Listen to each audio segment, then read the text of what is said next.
Fala pessoal, o professor Marques Cruz com vocês aqui em mais um vídeo no canal Marques Edu. Hoje iremos realizar a correção da parte de legislação das provas de nível D, ocorridas hoje no dia 22 de janeiro de 2023 do Instituto Federal de Brasília. E eu vou trazer no vídeo de hoje a parte de legislação. Então vamos lá, vamos iniciar. Se você está chegando agora no canal e ainda não é inscrito, aproveita para se inscrever nesse momento, já deixa o seu like também, né, da confiança aí, porque eu estou trazendo hoje no domingo, meu último dia de férias, e eu vim aqui trazer esse vídeo para vocês, porque eu sei que vocês precisam desse gabarito. Então vamos lá, ó. Questão de número 11. Segundo a Constituição da República de 1988, são fundamentos da República Federativa do Brasil, exceto. E aí começa aquilo que eu falei, ó. Digamos que você pegou, vou começar a ler o conteúdo aqui, e você só leu o primeiro artigo da Constituição, você já vai conseguir acertar essa questão. Eu trouxe aqui, já pra gente, o artigo 1º. A República Federativa do Brasil, formada pela União indissolúvel dos estados e municípios e do Distrito Federal, constitui-se em Estado democrático de direito e tem como fundamentos no primeiro artigo. A gente já tem os primeiros incisos: soberania, cidadania, dignidade da pessoa humana, os valores sociais do trabalho e da livre iniciativa, o pluralismo político. E lá no parágrafo único ele diz pra gente aquela célebre frase famosíssima: todo poder emana do povo, que o exerce por meio de representantes eleitos ou diretamente nos termos desta Constituição. E aí, pessoal, vamos lá. Então a gente viu que está no artigo 1º. Para quem leu, realmente, a pessoa vai chegar para a questão como essa, mas, meu Deus do céu, que questão boa. E aí ele tem os valores sociais do trabalho e da livre iniciativa, perfeito. Está lá no inciso 4 do artigo 1º da Constituição Federal. B, a dignidade da pessoa humana, perfeito também, porque está lá no inciso 3. E onde entra essa jogada que mesmo você que não leu, você sabe, eu não li, será que eu acertaria essa questão? Você vai pensar, vamos lá, no Brasil existem quantos partidos políticos? Só 2? Então não é, né? Bipartidarismo? Com certeza não é. E a questão pede exceto. Então, por mais que você nem tenha lido o artigo 1º da Constituição, que com certeza era um dos mais básicos, né, para você ter lido, você ainda poderia acertar, porque você iria analisar os itens e ia dizer, não, realmente, cidadania sim, soberania sim, dignidade da pessoa humana com certeza, valores sociais do trabalho, da livre iniciativa com certeza. Agora, bipartidarismo, a gente sabe que no Brasil não tem só 2 partidos, né? Então, a gente viu, lá no inciso 5 do artigo 1º da Constituição, ele fala o pluralismo político. Então, a questão correta a gente tem aqui, que vai ser a letra C, né? Então, todos esses outros itens, né, como a gente pode ver, estão corretos, ele pede o que está errado. Então, a letra C é o que atende a nossa questão. Vamos agora para a questão de número 12. Essa questão de número 12 também é uma questão clássica mesmo. Fazem parte dos princípios da administração pública direta e indireta da União, expressos no caput do artigo 37 da Constituição da República de 1988. Legalidade, morosidade, eficiência. Você acha que a morosidade é um princípio da administração, aquele negócio moroso para demorar? Lógico que não. Então você já eliminaria morosidade, não tem o menor sentido. Eliminaria letra A, eliminaria letra C, mas essa parte, né, que está sendo cobrada dos princípios da administração pública, ela é muito famosa porque a própria lei ela já vem na sequência de um mnemônico, e o mnemônico é o LIMP. O que é esse LIMP? Lá no artigo 37 ele fala: a administração pública direta e indireta de qualquer dos poderes da União, dos estados, do Distrito Federal e dos municípios obedecerá aos princípios de legalidade, olha aí o L, impessoalidade, o I, moralidade, publicidade e eficiência. LIMP. Então, limpe a sua memória dessas outras palavras que não tem nada a ver e pensa comigo aqui, letra A não é. A gente já viu porque tem morosidade, morosidade não é um princípio. Publicidade, neutralidade, essa neutralidade não tem nem N, é LIMP, L-I-M-P-E, então não tem, certo? Então também está equivocada, errada. Letra C, legalidade, morosidade, a gente já viu que morosidade não dá, não rola, né? Então também cai fora. Legalidade, impessoalidade e publicidade. Olha aí, questão D, questão 12, alternativa D é a correta. E a gente tem aqui impessoalidade, inalterabilidade, não existe esse, né? Então também está errado. E agora na questão 13, essa questão ela já tem um enunciado um pouquinho maior, mas ela vai trazer conceitos muito básicos da 8.112. Segundo o regime jurídico dos servidores públicos civis da União, das autarquias e das fundações públicas federais, associe os termos a seguir às suas respectivas definições. E a gente tem os termos e as definições. Eu coloquei nesses quadrinhos assim para poder caber no slide, tá? Então eu vou fazer aqui no esquema de setinho. Vamos ligar. A gente vai pensar, peraí, o que é um cargo público? Será que um cargo público é o deslocamento do servidor? Não faz o menor sentido. Para quem acompanha o canal, sabe já de cara o que é deslocamento do servidor. A gente sabe até o deslocamento de cargo, né? E deslocamento do servidor. Então, para quem acompanha, essa questãozinha, ó, mamão com açúcar. Então, vamos lá. Cargo público, será que não é deslocamento do servidor? Forma de provimento de cargo público não tem nem sentido, né? A resposta já usar o próprio termo. Não faz sentido. Então, a gente já sabe que forma de provimento não é. E aí a gente tem conjunto de atribuições e responsabilidades previstas na estrutura organizacional que devem ser cometidas a um servidor. Sem a menor dúvida, isso é um cargo público. Então a gente sabe que ó, o terceiro é 1. Ou seja, se a gente for olhar a sequência, né, que é o que ele pede, a gente tem a sequência com 4 algarismos, o terceiro tem que ser 1. Ou seja, ou é A, ou é C, ou é letra E. Beleza? Então a gente já poderia eliminar B e poderíamos eliminar também a letra D. Vamos agora para a remoção. Lembrem-se, remoção, eu falei, ó, deslocamento várias vezes. Remoção, moção, lembra pessoa, pessoa lembra o quê? Deslocamento de servidor. Então, a gente sabe que remoção é aquele inicial, o primeiro lá, deslocamento do servidor a pedido ou de ofício no âmbito do mesmo quadro, com ou sem mudança de sede. Beleza? Por que é no âmbito do mesmo quadro? Porque se não fosse no mesmo quadro, aí seria redistribuição. Outro assunto. Beleza? Então nós temos aí que começa com 2 e o terceiro é 1. Certo? Já dá pra gente descobrir, será? Né? A gente sabe que o primeiro é um 2. Se tem um 2 e o terceiro é 1, eu acho que já dá para matar, né? Essa hora aqui eu quero que você aperte o pause e já comenta aqui qual é a resposta correta, tá? Mas vamos seguir. Ó, vamos falar agora de o que é o vencimento. 3. Vamos pensar no vencimento. O vencimento tem a ver o quê? Com uma coisa que eu recebo, é como se fosse o salário, né? Vamos analisar. Forma de provimento de cargo? Não é. Forma de provimento de cargo não é, não tem nada a ver. É um conceito que vai ter que referir alguma coisa ao meu salário, quanto eu ganho. Conjunto de atribuições já foi. Sobrou o quê? Retribuição pecuniária. Retribuição pecuniária, ou seja, um pecúnio, um dinheiro que eu recebo. Retribuição pecuniária pelo exercício de cargo público com valor fixado em lei. Gente, isso aí é o quê? O vencimento, é o conceito. Coisa básica também que a gente tem na 8.112. Então, ó, a gente sabe que no final tem o 3. O último é um 3. Acho que já está dando para saber qual é, né? E no 4, né, o termo 4, ele fala de nomeação, só sobrou forma de provimento de cargo público perfeito, né? Nomeação é a forma de provimento de cargo público. Então a sequência vai ficar, vamos começar lá, esse azulzinho a gente sabe que é o 2. Depois, lá no o verde é o 4, 2, 4. Depois o vermelhinho 1, 2, 4, 1 e por último 3. Então a gente tem que ir a letra E. Beleza? Então ficou a letra E. Se você acertou, já deixa aqui no comentário. Questão 14.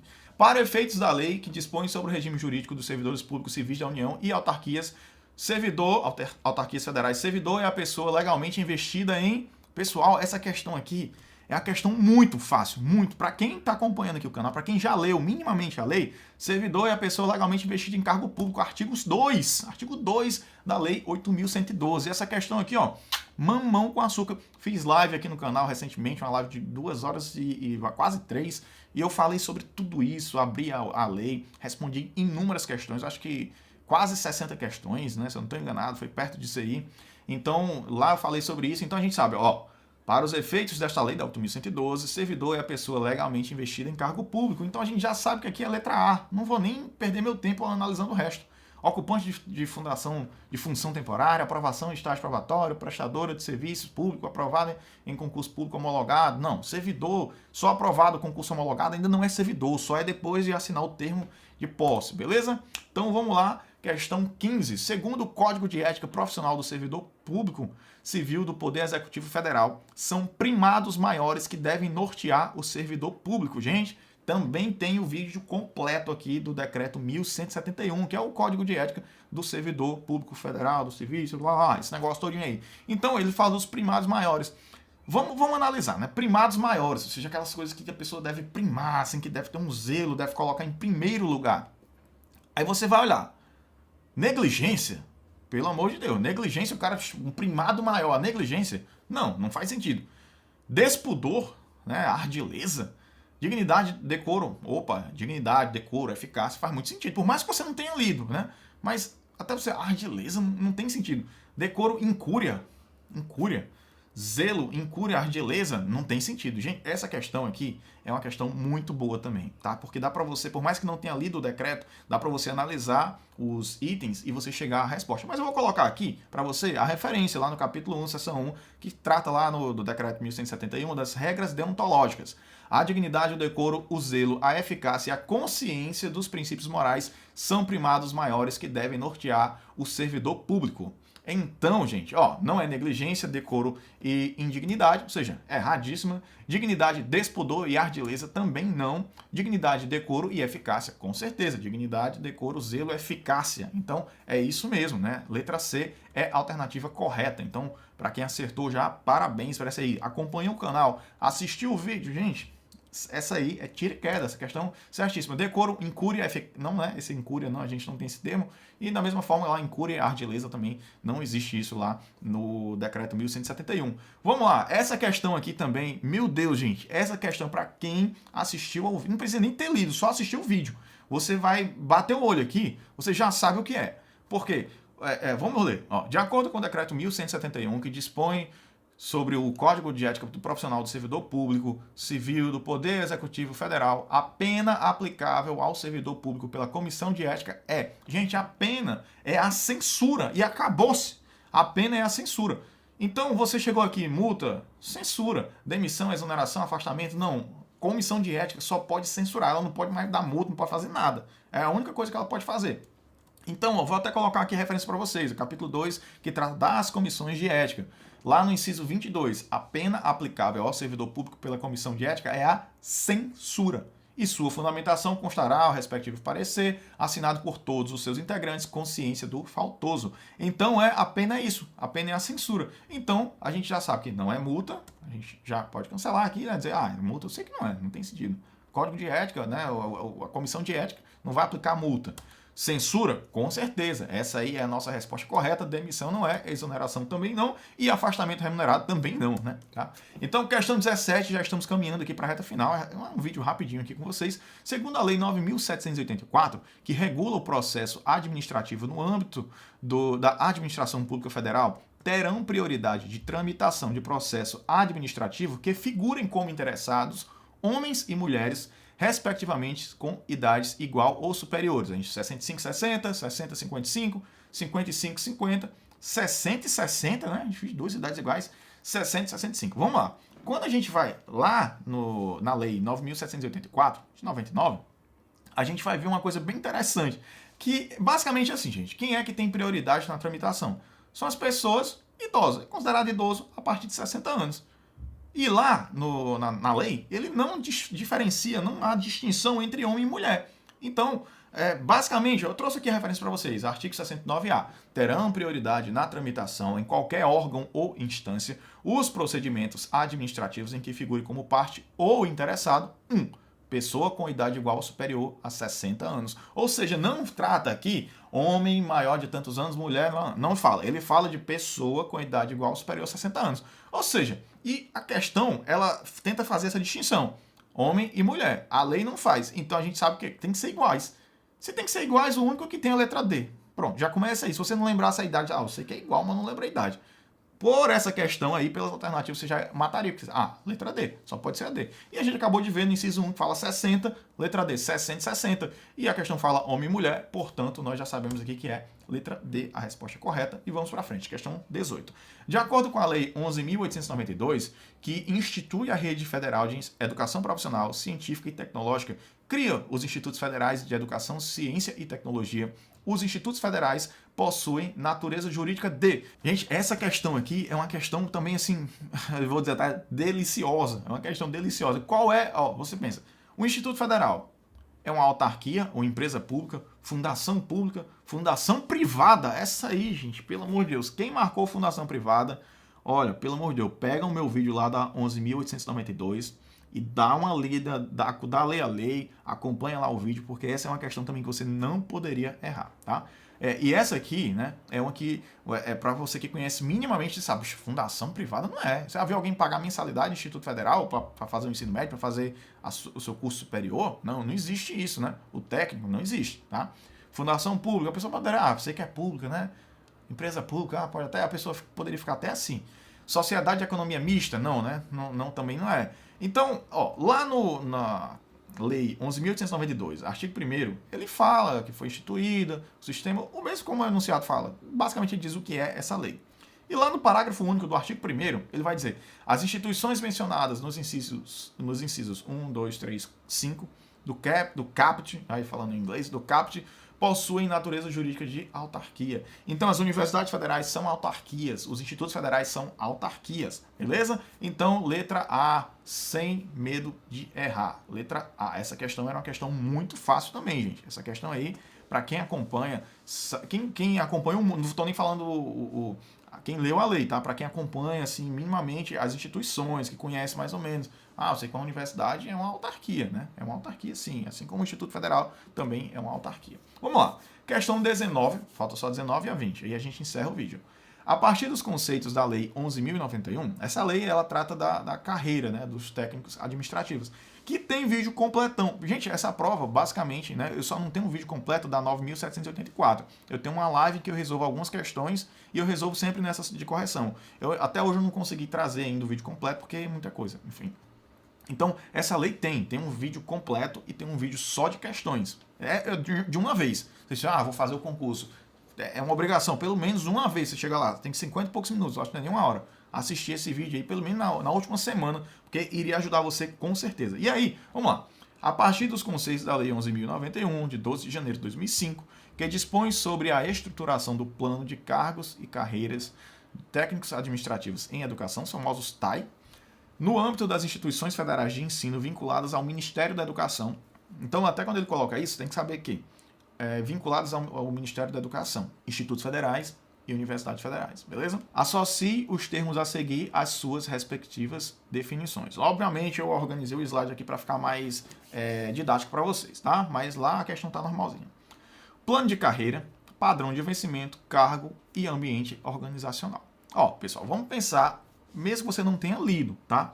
Eu não li a lei. Será que dá para eu acertar? Dá. Dá para você pensar na definição, olhar o termo e você ter uma noção, né? Porque, ó, plano de carreira. Plano de carreira deve dizer como acontece essa progressão na carreira, né? Como é que a pessoa vai evoluindo dentro da carreira. Então, o 1, a gente pega o 1 e vai procurar. Peraí, a área específica de atuação do servidor integrada por atividades não tem a ver com um plano de carreiras, como a carreira da pessoa acontece, como é a evolução dela. Conjunto de atribuições e responsabilidades previstas na estrutura organizacional que são cometidas a um servidor, isso aí não é um plano de carreira? Não tem nada a ver. Conjunto de princípios e diretrizes e normas que regulamentam desenvolvimento profissional. Olha aí, ó. Desenvolvimento profissional, como ele evolui profissionalmente. Ó, conjunto de princípios, diretrizes e normas que regulam o desenvolvimento profissional dos servidores titulares de cargos que integram determinada carreira, constituindo-se instrumento de gestão do órgão ou entidade. Olha aí, aqui faz sentido, ó. Desenvolvimento profissional do servidor, dos cargos titulares que integram determinada carreira. Realmente, esse aí é o que? É o plano de carreira. Vamos analisar agora o que é o padrão de vencimento. Ó, o padrão de vencimento, por mais que você não tenha lido, mas você pensa, peraí, padrão de vencimento está relacionado ao quê? O vencimento. A gente até viu na questão anterior, que é o vencimento, está relacionado ao quê? Com quanto eu recebo. Então, o padrão, ele está dizendo para mim quanto que eu estou recebendo. É o padrão. Existe um valor ali padrão. E para esse padrão, eu tenho que estar enquadrado num valorzinho de uma tabela que existe, né? É um padrão de vencimento. Então, ó, a gente tem área específica de atuação do servidor, não faz sentido para um padrão de vencimento. Conjunto de atribuições também não faz sentido para padrão de vencimento. A gente tem posição do servidor na escala. Posição do servidor na escala de vencimento. Olha, vencimento. Gente, entregou. Posição do servidor na escala de vencimento da carreira em função do nível de capacitação, cargo e nível de classificação. É o padrão de vencimento. É o quanto ele vai receber. Ó, posição do servidor na escala. Então, existe uma escala, uma tabela em que tem lá, cresce tanto aqui, 4 para a direita, 16 para baixo, depende, né, do nível. Então, a gente tem lá os níveis, 16, 4 para a direita. Então, isso tem uma tabela, uma planilhazinha lá. Então, tá aí, a posição do servidor nessa planilha vai dizer qual é o piso dele, né? Então, a gente tem aqui que o 2 é realmente esse último. Cargo. O que é o cargo? Ó, o cargo, né, para a gente pensar também. Você acha que Aí é uma área específica de atuação do servidor, integrada por atividades afins ou complementares, organizada a partir das necessidades institucionais e que orienta a política de desenvolvimento pessoal. Olha aí. Essa aí poderia confundir, né? E vamos analisar então o outro, né? Ambiente organizacional. Conjunto de atribuições e responsabilidades previstas na estrutura. Não faz sentido, né? Não faz. Então a gente sabe que cargo é o quê? Cargo é o conjunto de atribuições e responsabilidades previstas na estrutura organizacional que são cometidas a um servidor. Então o 3 é esse segundo aqui, tá? E só sobrou o quê? Ambiente organizacional. Ambiente, ó, o que é que lembra o ambiente? Um espaço, uma área. É uma área específica de atuação do servidor. É o ambiente organizacional, é aquele lugar onde ele trabalha, integrado por atividades afins complementares, organizadas a partir de necessidades institucionais e que orienta a política de desenvolvimento pessoal. Perfeito, ambiente organizacional. Então agora, opa, passou direto aqui. Então a gente sabe, né? Se é o ambiente organizacional, só adiantar aqui a setinha rapidinho, a gente sabe que é a letra B, né? Porque, ó, na sequência, a gente tem área, o primeiro é o 4. Depois o vermelho é o 3, o 4, 3. Depois o verdinho, 1.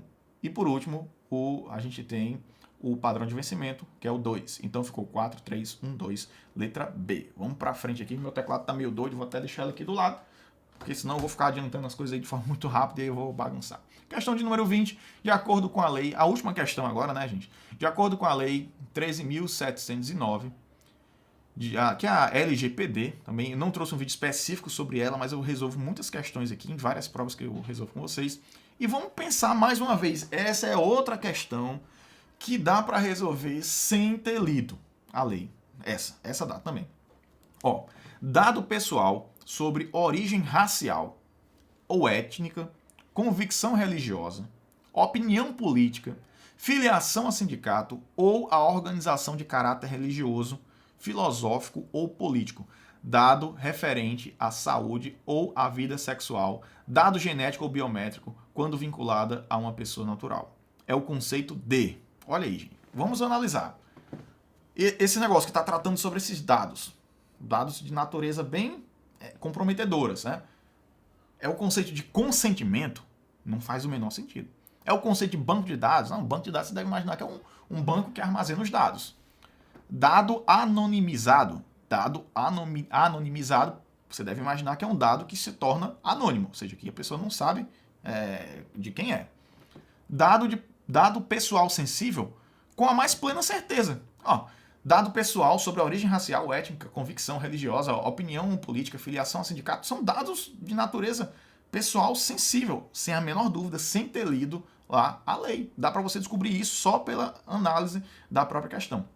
E letra L fala uso compartilhado de dados. Também não tem sentido, né? A gente está falando aí da forma desses dados que são dados pessoais. E a gente vê que são dados sensíveis. Então é uma questão também que daria para matar sem ter lido. Mas está lá no artigo 5º, né? Para os fins dessa lei, considera-se, a gente tem lá no inciso 2, dado pessoal sensível, um dado pessoal sobre a origem racial, tudo isso que a gente acabou de ler. Então, sabemos aí que o dado pessoal sensível, letra D. Então, é isso, pessoal, é isso. Então, acabei a correção agora da prova de legislação do Instituto Federal de Brasília, da prova de técnico nível D. Eu não sei realmente se a nível C é igual, não tive acesso ainda, só uma pessoa que me enviou a prova. Até agradeço a Kelly, né, por ter me enviado lá pelo Instagram. Se você ainda não me segue, aproveita então para seguir, né, o @MarcosCruz lá no Instagram, né? Então eu trago algumas dicas. Também estou trazendo agora algumas publicações em que eu trago um resuminho da lei, um fluxograma, uma coisinha assim, um mapa mental para poder ajudar a fixar esses conteúdos que a gente acabou de ver aqui. Então não esqueça de se inscrever. Quando você se inscrever, você clica lá no sininho. E quando você se inscrever, você clica lá naquele sininho que fica lá no canto e você bota assim, ativar as notificações, bota todas as notificações. Porque eu vou trazer vídeos, vou trazer lives, muito conteúdo para cá e isso vai ser muito importante para você. Quando você deixa o like, você está dizendo para o YouTube que gosta desse tipo de conteúdo e quando você comenta, aí você ajuda a fortalecer a comunidade, o canal e a gente se conhece melhor. Então, até um próximo vídeo e valeu, tchau, tchau, sucesso!